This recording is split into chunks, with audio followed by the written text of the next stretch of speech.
Welcome friends, আমি সিরাজুল আর আমার channel the gardening blueprint. এখন আমি আপনাদেরকে গোলাপ গাছের আগস্ট মাসের পরিচর্যা, বড় গোলাপ এবং ছোট গোলাপ সম্বন্ধে বলব।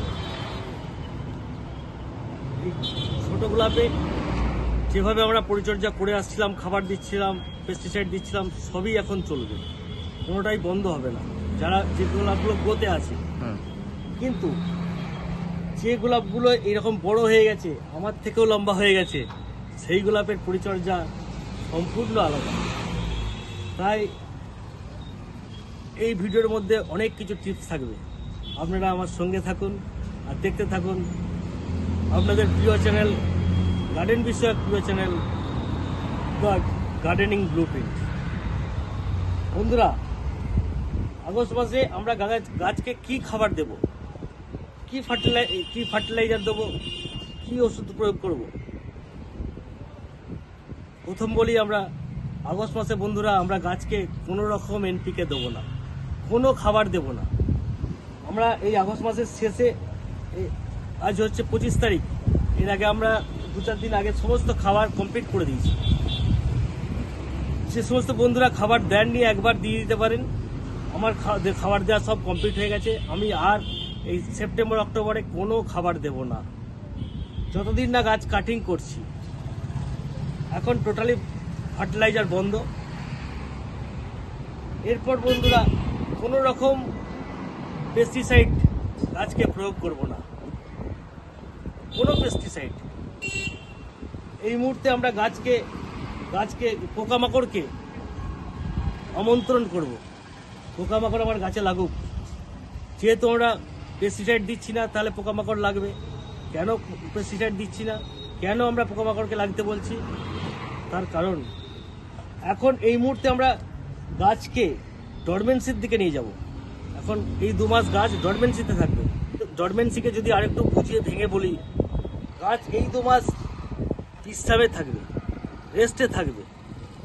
সেই আর যাতে গাছগুলোতে এই সময় নতুন নতুন এইরকম কুশি না বের হয়, যাতে পোকাগুলো এসে এইখানেতে যেখান থেকে কুশি বেরোবে সেই মুখগুলোকে যদি আটকে দিতে পারে, তাহলে আর কুশি বেরোবে না।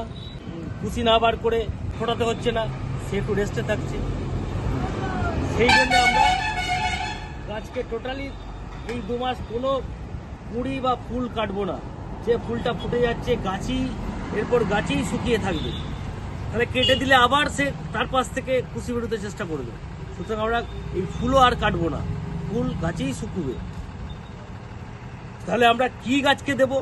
গাছকে আমরা খাবার দিলাম না, গাছকে আমরা কোনো পেস্টিসাইড দিলাম না। আমরা গাছকে দেব, যেহেতু এখন বর্ষাকাল, মাঝে মাঝেই বৃষ্টি হচ্ছে, তাই আমরা গাছকে 10 দিন, 12 দিন, 15 দিন ছাড়া ভালো কোয়ালিটির ফাঙ্গিসাইড দেব, যাতে কোনো রকম ফাঙ্গাস না লাগে গাছে বা গাছের শিকড়ে, যেন ফাঙ্গাস লেগে না যায়। আমরা ফাঙ্গিসাইড স্প্রে করব। আর কি দেব? 15 দিন ছাড়া একবার করে সমস্ত গোলাপ গাছে, আমার সমস্ত বড় গোলাপ গাছে বা ছোট গাছেও একবার করে মাইক্রোনিউট্রিয়েন্টস প্রয়োগ করব। আমি দিই অ্যাগ্রোমিন গোল্ড, লিটারে 1 থেকে 1.5 ml, ভালো করে ঝাঁকিয়ে, অবশ্যই একটা স্প্রেডার দিয়ে বা সিলিকন বেস আঠা দিয়ে আপনারা ভালো করে স্প্রে করে দেবেন, তাহলেই আমাদের এই গাছগুলো সুন্দর থাকবে। এরপরে আমরা অক্টোবরের শেষের দিকে বা নভেম্বরের প্রথমের দিকে, আবহাওয়ার উপর নির্ভর করছে সেটা, আমরা গাছের ডাল কেটে দেবো, গাছের প্রুনিং করব, হার্ড প্রুনিং করব।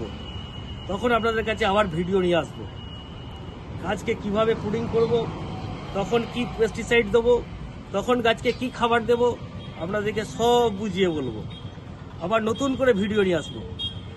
ততদিন আপনারা গোলাপ গাছ ভালোভাবে এইগুলো মেনটেন করুন, গাছগুলোকে ঠিক করে দেখুন, পরিচর্যা করুন। আপনারা সকলেই ভালো থাকুন, সুস্থ থাকুন, এই কামনা করে এই ভিডিওটা শেষ করছি।